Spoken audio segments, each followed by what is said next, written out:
समाज में बहुत सी संस्थाएं ऐसी हैं जो एक विलक्षण कार्य कर रही हैं और समाज को एक दिशा दे रही हैं।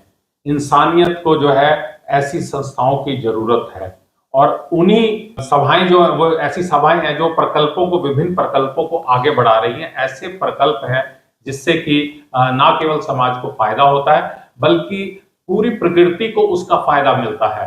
तो हमारे साथ आज मौजूद हैं अर्थ प्रकाश के स्टूडियो में सर्व ब्राह्मण महासभा के राष्ट्रीय महासचिव ज्योतिषाचार्य अंकित रावल, जो कि चंडीगढ़ चैप्टर की आज एक घोषणा करने के लिए आए थे और यहाँ के पदाधिकारी उन्होंने घोषित किए हैं और ये बताएंगे कि किस तरह के प्रकल्प लेके ये सभा आगे बढ़ी है और ब्राह्मणों के उत्थान के लिए और गायों के उत्थान के लिए किस तरह से आगे कार्य करेगी।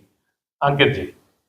ब्राह्मण जगेगा तो विश्व जगेगा, इस प्रकार की सोच को लेकर 1989 में सर्व ब्राह्मण महासभा की नींव को रखा गया।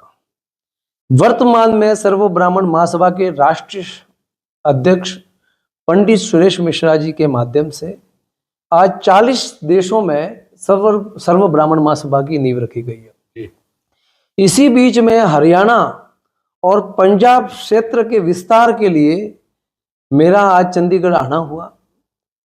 इसी बीच में चंडीगढ़ में पंजाब और हरियाणा का नेतृत्व किस प्रकार किया जाए, उसके लिए यहाँ लंबे समय से यहाँ के ब्राह्मणों पर विचार गोष्ठी कर आज प्रदेश अध्यक्ष, कार्यकारिणी प्रदेश अध्यक्ष, सचिव, कोषाध्यक्ष जैसे जो मुख्य दायित्व हैं उन पदों को आज यहाँ के विद्वान ब्राह्मणों को दिया गया है और उनसे संगठन के विस्तार के लिए हरियाणा में जो वर्तमान में 22 जिले हैं, पंजाब में जो 23 जिले हैं, हर जिले में एक जिला अध्यक्ष और जिला अध्यक्ष के माध्यम से 80 से 90 लोगों की कमेटी हर जिले में खड़ी हो, इस प्रकार की सोच के साथ आज हमारा यहाँ सुंदर कार्यक्रम हुआ।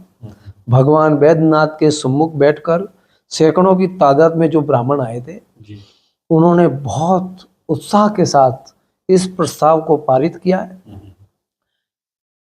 वर्तमान की ऐसी ब्राह्मणों के प्रति जो दिशा दिखाई जा रही है, मेरा सबसे पहला स्लोगन था कि ब्राह्मण जगेगा तो विश्व जगेगा। आज वर्तमान की ये स्थिति हो गई है कि कहीं ऐसे मूवियों के आर्टिकल दिए जा रहे हैं घूसखोर पंडित, कहीं ऐसे बड़ी बड़ी कॉलेजों में ब्राह्मण भारत छोड़ो जैसे नारे लग रहे हैं। वर्तमान में सरकार द्वारा यूसीजी जैसा काला कानून,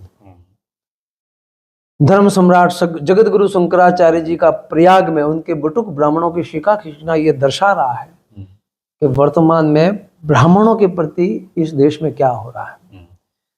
भूतो नातो सदा नंदा सर्वभूतो दयाभरा, भूत भविष्य और वर्तमान ये जानता है कि ब्राह्मणों ने इस राष्ट्र के लिए क्या किया है। आज वर्तमान की स्थिति देखकर इस प्रकार ब्राह्मण अपने आहार को परिवर्तित करे, अपने विचारों को परिवर्तित करे और सिर्फ अपने लिए नहीं, पूरे सनातन के लिए किस प्रकार से हम अच्छी शिक्षा का निर्माण कर सके, किस प्रकार हम हमारे बच्चों को सशक्त बना सके। क्योंकि वर्तमान की डिग्रियों के लिए हम सब पीछे भाग रहे हैं, पर जो बच्चों को संस्कार देने चाहिए, जिस प्रकार बच्चों की मर्यादाएं होनी चाहिए, उसमें हम शून्य पर आ चुके हैं। विदेशी लोग हमारे देश में आकर हरे कृष्णा का गुण गा रहे हैं और हमारे लोग विदेशों में जाकर मदिरा पान में डूब रहे हैं। इस संस्कृति को अगर बदलना है तो पहली सोच ब्राह्मण की होगी, इसलिए ब्राह्मणों को बदलना होगा। इस प्रकार सर्व ब्राह्मण महासभा हर राज्य में ब्राह्मणों को एक एक कर ब्राह्मणों की विचारधारा को खगोल रहा है। जिस प्रकार से इन 50-60 सालों में हमारे जो मन की मति भ्रष्ट हुई है, उसको किस प्रकार हम सामूहिक रूप से यज्ञोपवित्र उपनयन संस्कार कर कैसे बदले, कैसे हम हमारे बच्चों को संस्कारों और संस्कृति के साथ जोड़कर कैसे बदले। क्योंकि जब तक हमारा स्वयं का कल्याण नहीं होगा ना, जी। हम पूरी संस्कृति का, सनातन का कल्याण नहीं कर सकते। लेकिन आचार्य जी, मैं एक चीज जानना चाहूंगा कि राजनीति आजकल एक बहुत महत्वपूर्ण विषय है और राजनीति के बगैर कुछ भी आप बदल नहीं सकते। तो ब्राह्मण समाज के लोग ना तो उतने राजनीति में हैं, नंबर एक। नंबर दो, उनको दिशा दिखाने के लिए या जो कानून बन रहे हैं, जैसे आरक्षण का ही कानून है, तो उसमें जो उच्च जाति के लोग हैं वो कहीं ना कहीं एक दिक्कत में रहते हैं, परेशानी में रहते हैं, ना उनको नौकरियां मिल पाती है, ना उनकी कोई व्यवस्था बदल पाती है। तो उसको बदलने के लिए राजनीति चाहिए, कि आपको ऐसा नहीं लगता? देखिए महाराज जी, आपने बताया है, देखिए आज से 3000 वर्ष पहले जी। एक क्रूर शासक धनानंद इतना शक्तिशाली शासक था, और एक शिव शिखाधारी एक विष्णुगुप्त चाणक्य ने उसकी पूरी राजनीति को बदल दिया था। तो ब्राह्मण तो अपने आप में सशक्त है। जब जब जरूरत पड़ी है धर्म को, ब्राह्मण आगे आया है। और अगर आप धर्म का माध्यम लेवें तो कल की अवतार का जो स्वरूप है वो भी ब्राह्मण है। हाँ, किस प्रकार वो अश्व पर आएगा, तो क्या कि जब जब धर्म की हानि हुई है, भागवत में भगवान कहते हैं कि मैं आऊंगा। वो किसका रूप लेकर आएंगे वो तो वो स्वयं जाने। पर वर्तमान की जो राजनीतिक स्टैंड देख रहे हैं, किस प्रकार से आपस में लड़ाया जा रहा है, कभी राम के नाम की राजनीति, कभी गाय के नाम की राजनीति। अगर इनके विरोध में अगर कोई बोलता है तो या तो वो जेल में जाता है, या उसको किसी न किसी प्रकार के षड्यंत्रों में फंसाकर बदनाम किया जाता है। तो इस प्रकार की जो ओछी राजनीति है, क्या वो हमारे देश में पनप रही है? उसका मूल कारण है संस्कार जी। मर्यादा है, मर्यादाओं का हनन हो गया है। आप जैसे विद्वानों के स्टूडियो में आकर किस प्रकार बड़े बड़े आचार्य, बड़े बड़े राजनीतिक अपनी मर्यादाओं को खो देते हैं, वो आपसे ज्यादा कौन बता सकता है। तो हमारा तो यही अभिप्राय है कि ब्राह्मण जगेगा तो विश्व जगेगा। किस प्रकार से हम हमारे संस्कारों को पुनर्जीवित करें, हम हमारे ब्राह्मणों को किस प्रकार एक अलग अलग मोतियों को एक माला में सजोएं और धर्म के लिए किस प्रकार कार्य करें, इस प्रकार हमारा संगठन काम कर रहा है। और समय समय पर हमारे संगठन ने कई ऐसी विपरीत राजनीतिक पार्टियों को उखाड़ा है, या समय समय पर ऐसा हुआ है और भविष्य में भी होता रहेगा। अभी मैं किसी भी राजनीति सब्जेक्ट पर टिप्पणी नहीं करूंगा, पर धर्म का संबंध सीधा सीधा ब्राह्मण से है, और बिना ब्राह्मण कोई भी राजा राज नहीं कर सकता। अगर आप सशक्त राजा बनना चाहते हैं, अगर चंद्रगुप्त, सम्राट अशोक और राजा वीर विक्रमादित्य जैसा राज बनना चाहते हैं, क्योंकि उस समय भी बहुत विकास हुआ था उनके राज्य में। आज जो इस प्रकार की विकास की बात हो रही है, क्या उनके समय में क्या विकास नहीं था? विकास उस समय भी था, पर विकास क्षणिक समय का होता है। मनुष्य के शरीर और उसकी आत्मा का निर्माण करना बहुत आवश्यक है। वो हमारे संस्कारों से और शिक्षा से ही प्राप्त हो सकता है। तो इसी निमित्त ब्रह्म समाज का जो हमारा एकता का अभियान है, इस प्रकार जो वर्तमान में सर्व ब्राह्मण महासभा आज 40 देशों में वैदिक परंपराओं को अपना रही है। इस प्रकार से हम हमारी जो प्राचीन वेशभूषा है जी, क्या हमारे गुरुजी कहते थे कि पैंट और शर्ट अंग्रेजों की पोशाक है, पजामा और कुर्ता मुसलमानों की पोशाक है, सनातनियों की पोशाक तो क्या है? हाँ, वही तिलक है, वही कुर्ता है, वही धोती है। क्या आपको लगता है कि धोती और कुर्ता पहनने से हमें कोई सम्मान नहीं देगा? ऐसा आपको लगता है? हम तो जहाँ जाते हैं उल्टा लोग हमें देखकर और उल्टा डबल सम्मान करते हैं, हमारे चरणों में दंडवत हो जाते हैं कि गुरुजी आशीर्वाद दो। तो ये जो हमारी पुरानी प्राचीन वेशभूषा है वो अपने आप में मुक्त करने वाली है। तो हम तो लोगों से यही कहते हैं कि हमें हमारी संस्कृति से जुड़ना है, हमारे खान पान को शुद्ध करना है। पिछले इन 50 सालों में जो भैंस का दूध और जर्सी का दूध हमारे शरीर में जबरदस्ती ठूस ठूस कर डाला जा रहा है, किस प्रकार उसे बाहर निकालें, किस प्रकार से सनातनी गाय को पूजे, जिस प्रकार से हम गाय में 33 कोटि देवी देवताओं का वास मानते हैं, और उस गाय का दूध पीने को कोई तैयार नहीं है। और गाय पर अगर राजनीति हो रही है और गाय पे जितने भी बड़े वक्ता हैं उनसे प्रश्न कीजिए वो किसका दूध पीते हैं। वर्तमान में भैंस का दूध पीने वाला सबसे ज्यादा गाय पर बात कर रहा है। तो क्या इससे क्रांति आएगी? नहीं आएगी। बदलते परिवेश में, सामाजिक परिवेश में एक जो चीज नजर आ रही है, वो जो ब्राह्मण की आपने बात करी कि ब्राह्मण भी अपनी जो एक दिशा थी उस दिशा से दिशाहीन होता जा रहा है और उसके खान पान में भी बहुत बदलाव आ रहा है। तो इस स्थिति को आप किस तरह से देखते हैं? क्या जरूरत है, एक समाज को चेतना देने की जरूरत है या उसमें एक बड़ी क्रांति लाने की जरूरत है? इसमें छोटा सा है संस्कार। हमारे संस्कारों का हनन हुआ है तो हमारे खान पान का हनन हो गया है, हमारे आचरण का हनन हो गया है, हमारे मनोबल का। जिस दिन से हमें ये पता चल जाएगा कि हमें क्या खाना है, बात हुई ना, माँ के बाद अगर किसी का दूध दिया गया है बच्चों को तो किसका? गाय का। और उसकी जगह भैंस का ठूसा जा रहा है तो भैंस क्या करती है? बचपन में पढ़ा होगा अकल बड़ी या भैंस। भूल चूक कर अगर आपकी गाड़ी के सामने भैंस आ गई तो वो हटने वाली नहीं है। गाय जा रही है, एक हॉर्न मार लो तुरंत गाय, असंख्य गाय होगी तो तुरंत हट जाएगी। तो सीधा सीधा विचार है कि जैसा खाओगे आहार ऐसे बढ़ेंगे विचार। तो हमें हमारे आहार के साथ हमारी संस्कृति और हमारे संस्कारों को बदलना है और यही ब्राह्मणों की मुहिम है।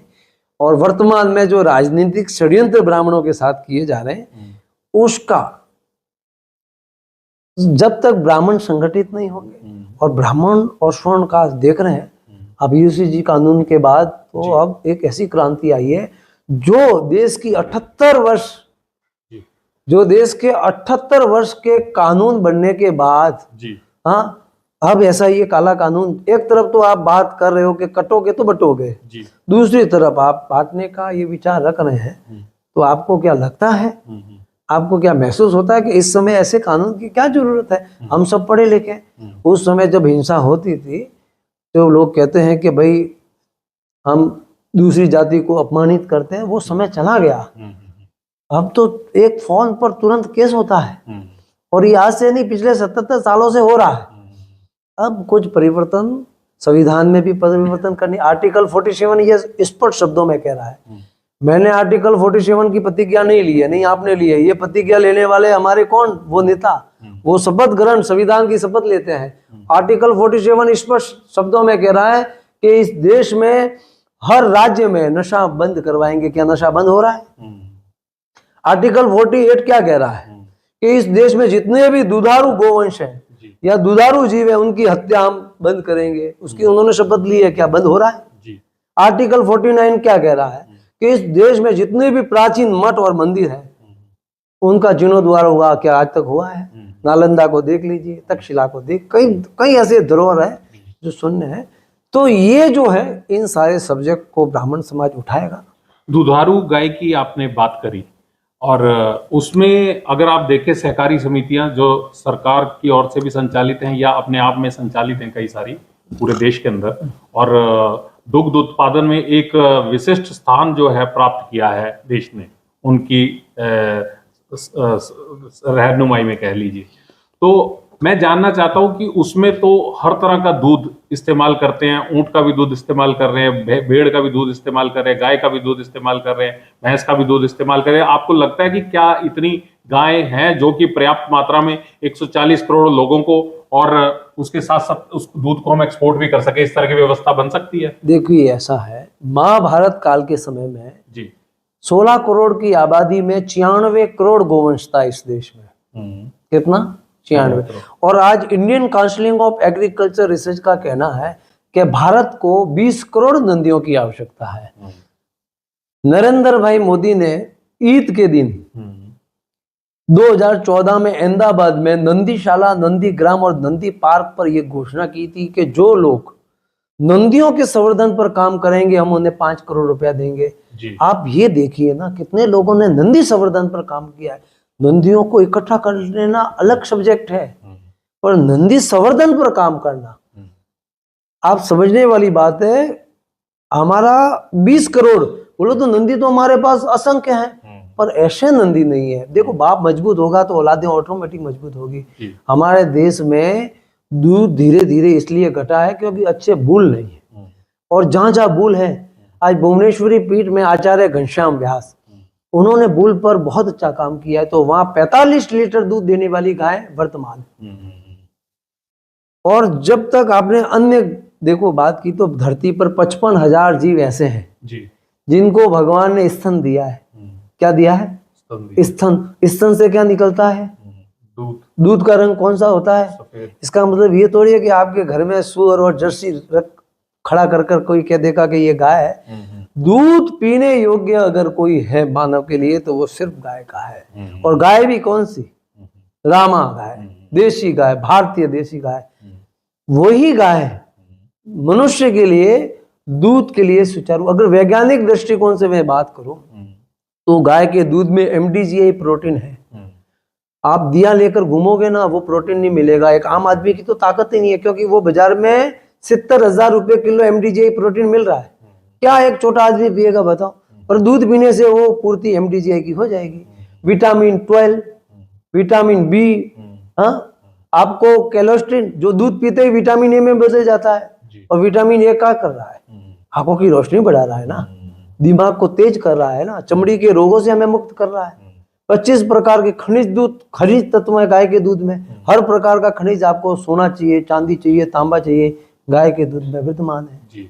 हाँ, 25 प्रकार के जीवन तत्व हैं, 60 प्रकार के पाचन रस हैं गाय के दूध में। कहने का तात्पर्य यह है कि आप 7 स्टार होटल में चले जाओगे तो भी वहां आपको 7 से 8 प्रकार के जूस मिलेंगे, पर गाय के दूध में 60 प्रकार के नेचुरल जूस है।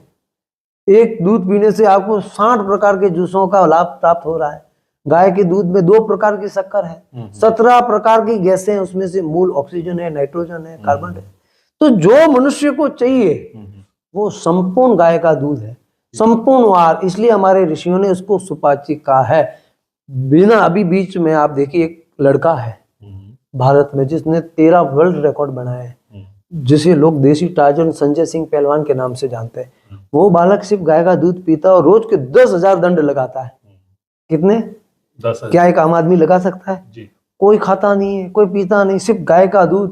तो आप समझ सकते हैं कि गाय के दूध में कितनी शक्ति है। जी। गाय का दूध सिर्फ 6 महीना वो नंदी पीता है। नंदी का शरीर का विकास देखा आपने? किसी की हिम्मत है? अगर 6-7 महीने, 8 महीने, 12 महीने तक उस सांड को पिला दिया जावे तो उसका शरीर का इतना विकास हो जाता है, किसी की हिम्मत नहीं होती। तो हम उस गाय के दूध की बात कर रहे हैं। गौवंश की अगर हम बात करें, हिंदुस्तान में जो दशा है या दुर्दशा कहीं जो है इस वक्त, तो आपने वो देखी होगी, सड़कों के ऊपर गाय माता बड़े दुर्दशा में इधर उधर घूमती रहती है और हम अपने गौवंश को बचा नहीं पाते। चंडीगढ़ के अंदर ही अभी हाल ही में एक प्रकरण हुआ कि जो गौवंश सरकारी जमीन के ऊपर चलाए जा रहे हैं, नगर निगम जिसको चला रही है चंडीगढ़ की, और वो वहां पे बहुत बड़ी तादाद में जो है गौएं मर जाती हैं। तो ये जो दुर्दशा वाली स्थिति है, पॉलीथीन आ रही है सड़कों के ऊपर, उनकी तरफ किसी का कोई ध्यान नहीं है। और जो, हालांकि कुछ बजट सरकार की तरफ से जरूर बढ़ाया गया है, लेकिन बजट के अलावा क्या जो एक सामान्य देखभाल जो बच्चों की जिस तरह से घर के अंदर रहती है, क्या इस तरह से तौर तरीका नहीं है कि कोई अडॉप्ट करके उनको अच्छी देखभाल की जा सके? देखिए, देश की आजादी के समय में इस देश में 32 लाख वर्ग किलोमीटर का जो क्षेत्र है जी, उसमें से 40% गोचर था। 40% जमीन फॉरेस्ट के पास बची, 20% उसमें हम हमारी खेती कर रहे हैं, हम हमारे नगरों को बसाए हैं, हम हमारे गाँव को बसा रखे हैं। जी। फॉरेस्ट की जगह वो की वो है, गोचर बचा है, सब लोगों ने हड़प लिया। सरकार ने सबसे ज्यादा अगर गोचर को हड़पा है तो सरकार ने। अब ये सोचिए कि गोचर किसका घर था? गाय का। जिसको आप रोड पर घूमने वाली गाय कह रहे हो ना, उसका तो बहुत बड़ा घर था। अब आप सोचिए कि आपको अगर आपके घर से कोई निकाल देता, आप कहाँ जाओगे? रोड पर ही जाओगे ना। खाना नहीं मिलेगा तो झूठे ही खाना पड़ेगा ना। तो वो स्थिति आज गाय की, वो नहीं भटक रही है। अगर भारत का हर व्यक्ति ये प्रण ले लेगा कि मैं गो आधारित आहार ग्रहण करूंगा, देखिए गो क्रांति आ जाएगी। अच्छा, रही बात फंड की, सरकारें फंड ले रही है, पर क्या सरकार अपने फंड पर अंकुश है? उनको पता है कि हमारा फंड कहाँ जा रहा है? भ्रष्टाचार इतना है कि वो पैसा आता ही नहीं है, वही बढ़ जाता है सब। अच्छा, कहीं गौशालाओं में मिल रहा है, तो गौशालाएं आत्मनिर्भर कैसे बने, उस पर कोई काम करना नहीं चाहता। कितना पैसा दोगे आप? जी। कितना पैसा दोगे सरकार? कितना पैसा?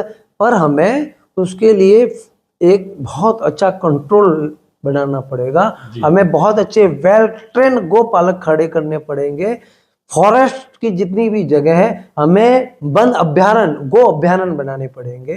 नंदी अभ्यारण्य, जितने भी जो घुमक्कड़ नंदी हैं उनके लिए जंगल अभ्यारण्य के रूप में बदलना पड़ेगा। भाई कहीं तो कोई इनको जगह देनी पड़ेगी ना। जो रोड पर घूम रहे हैं उनको कहाँ ले जाएंगे? या तो उनको मार दो, जी। या तो ये है कि या तो उनको मार दो, भाई हर जीव का जीवन है, 25 साल से कोई भी ये गाय ज्यादा जिंदा नहीं रहती। एक मनुष्य की 100 साल की आयु है तो एक गाय की 25 साल है, हद से ज्यादा 27-30 मान लो, इससे ज्यादा नहीं है। 30 साल का उसका जीवन काल सुरक्षित रहे, तो उसके लिए कई ऐसी योजनाएं बन सकती है, पर वही लोग बना सकते हैं जो वास्तविक में इसके प्रति समर्पित है। अब भैंस का दूध पीने वाले तो खाली बातें करेंगे जी। वो इस पर काम नहीं करेंगे। अच्छा, मैं पूरे देश में वीडियोग्राफी करूं, यूट्यूब पर वीडियो बनाओगे, इसने ये किया उसने ये किया, बहुत अच्छा है, प्रोत्साहन होना चाहिए, होना भी चाहिए, और आज देश में हो भी रहा है। 2009 में गाय को कोई समझता नहीं था, पर आज इस देश में ये क्रांति आ गई है कि पूरा विश्व गाय को समझने लगा है जी। गाय के प्रति अवेयरनेस आई है, तो ये बहुत जोरदार प्रकल्प है और लोगों में अवेयरनेस आई है, सरकार भी अवेयरनेस आई है। लेकिन अगर भारतवर्ष की बात करें तो अगर हम देखेंगे कि हम नदियों को जो है माँ के समान देखते हैं, गंगा माता, यमुना माता, सरस्वती माता, तो यही हम गायों की दृष्टि से देखते हैं कि गाय हमारी माता है। हमने बचपन से सुनी है ये चीज और मानते भी हैं हम, लेकिन बावजूद उसके बीफ एक्सपोर्ट में हिंदुस्तान सबसे ऊपर है, नंबर 1 की स्थिति है उसकी। उस वजह क्या है, क्यों नहीं रोक पाते इस चीज को? देखिए, ये एक राजनीतिक सवाल है। मैं ठहरा गो पालक, जी, गो सेवक, मैं ना तो कभी इस क्षेत्र में गया हूं कि कौन गाय का मांस बेच रहा है, कौन कहाँ से आ रहा है, और ये है कि जो राजनीतिक जिन्होंने संविधान की प्रतिज्ञा ली है, आर्टिकल 48 को पढ़े, अपनी प्रतिज्ञा का निर्वाह करें। जितने भी, मैं गाय की नहीं, जितने भी दुधारू जीव हैं उनकी हत्या पर एक अंकुश लगे। पहला आपका दूसरा जो प्रश्न था कि किस प्रकार हम दूध की पूर्ति करेंगे, तो सीधी सी बात है, आप भी जब जो मांस, या तो 2 प्रकार हो सकते हैं, या तो आप गाय को मारकर उसका मांस बेच दो, या फिर गाय को बचाकर उसका दूध बेच दो। तो अब आपको तय करना है ना, सरकार तय करेगी ना। हमारे पास तो ऐसा कोई ऐसी कोई शक्ति है नहीं। अभी मैं परशुराम बना नहीं, जिस दिन परशुराम बनूंगा और फरसा आएगा तो किसी की मजाल नहीं है कि मेरे सामने या मेरे देश में कोई गाय की हत्या पर बात भी कर ले। जी। हाँ, मेरा अंतिम सवाल है कि सर्व ब्राह्मण धर्म सभा, महासभा, इस ने अपना नया चैप्टर यहाँ पे शुरू किया है, तो कौन कौन से प्रकल्प लेके और कौन कौन सी चीजें लेके, गौ माता से जुड़ी हुई या एक गरीब कन्याओं से जुड़ी, ब्राह्मण कन्याओं से जुड़ी हुई, इस तरह के प्रकल्प लेके आगे बढ़ेंगे? विप्रधेनु सुर संत जी, विप्रधेनु सुर संत लीजो मनुज अवतारा। भगवान ने कहा है कि ब्राह्मण, गाय, साधु और देवताओं की जब जब हानि होगी, जब जब मैं अवतरित होऊंगा, तो हमारे संगठन का मूल यही कार्य है, किस प्रकार ब्राह्मणों में जागृति लाई जाए, किस प्रकार गाय की रक्षा हो, किस प्रकार संस्कृति के माध्यम से हमारे इस देश में आचार्य शास्त्रियों का निर्माण हो, जिससे संस्कृति में बदलाव आए, आचरण में, आहार में बदलाव आए, संस्कारों में बदलाव आए, और उसके बाद हम जब हमारे में अच्छे संस्कार हो गए तो ही हम राजतंत्र को बदल पाएंगे। यही हमारा प्रकल्प है। और सर्व ब्राह्मण महासभा 40 देशों में इसी प्रकार के प्रकल्प चला रहा है। हमने कई प्रकार के वेद विद्यालयों को निर्माण किया, जहाँ धनुर्वेद जैसी शिक्षाएं दी जा रही है। क्या शुक्ल यजुर्वेद का उपवेद जो है धनुर्वेद है, उस धनुर्वेद पर कार्य हो रहा है। तो इस प्रकार से बहुत सारे प्रकल्प चल रहे हैं। आज 150-200 करोड़ रुपए का इन्वेस्ट कर हमने हमारे वर्तमान के बच्चे जो पढ़ाई यूपीएससी आईएएस की जो तैयारी कर सके, उनके लिए बहुत बड़े बड़े कॉलेज बनवाए हैं, जहाँ निःशुल्क उन हॉस्टलों में रहें और अपना जीवन सुरक्षित करें। इसी प्रकार से अभी 108 फुट की भगवान परशुराम की मूर्ति 108 एकड़ में बनने का प्रयोजन चल रहा है। उत्तरांचल में देखा जाए तो भगवान परशुराम की विराट प्रतिमा तैयार है। तो ऐसे बहुत सारे प्रकल्प पूरे देश में चल रहे हैं। और जब जब ब्राह्मण बोला है, राज सिंहासन डोला है, तो ब्राह्मण तो बोलेगा तो राज सिंहासन तो हिलने वाला ही है। तो ये जो अभी ऐसे यूसीजी जैसे जो कानून लाए हैं, सरकार स्वतः समझकर अपने विवेक से अगर इसमें कुछ ना कुछ परिवर्तन करती है तो उनके लिए अच्छा होगा। नहीं तो जब जब ब्राह्मण बोला है और राज सिंहासन, तो ये सरकारें तो डूल जाएगी और नए आएंगे, चलता रहेगा। तो धर्मे रक्षितो रक्षितः, जो धर्म की रक्षा करेगा धर्म उसकी रक्षा के लिए हमेशा तैयार है और हमें किसी से भय नहीं है। नहीं, हम तो क्या अहिंसा को मानने वाले हैं। ब्राह्मण ने कभी हिंसा नहीं की है। जी, हम अहिंसा को मानते हैं। क्या चाणक्य ने कभी भी किसी पर हथियार चलाया हो तो देख लो। हाँ, और ये है कि जब जब हानि हुई है तो हमने ऐसे कई क्षत्रियों को तैयार किया जो अपना रणभूमि में रणभंगार बन जाते हैं और समय आने पर अपना। तो बस यही हमारा आज इस कार्यक्रम में हमने बहुत सुंदर रूपरेखा बनाकर जी, हमारे दीपक जी को प्रदेश कार्यकारिणी अध्यक्ष नियुक्त किया है। जी, आप हमारे साथ जो मंत्री हैं, इसी प्रकार 8 से 9 लोगों को यहाँ का प्रभावशाली पद दिया गया है, जिससे आपके माध्यम से पंजाब और हरियाणा में वर्तमान में बहुत जोरदार कार्यक्रम हो सके। एक बार ब्राह्मण संगठित हो। हमारी योजना है कि हर जिले में ब्राह्मण संगठन हो, उसका जिला अध्यक्ष हो, उसके नीचे उससे 80 से 90 लोगों की टीम हो।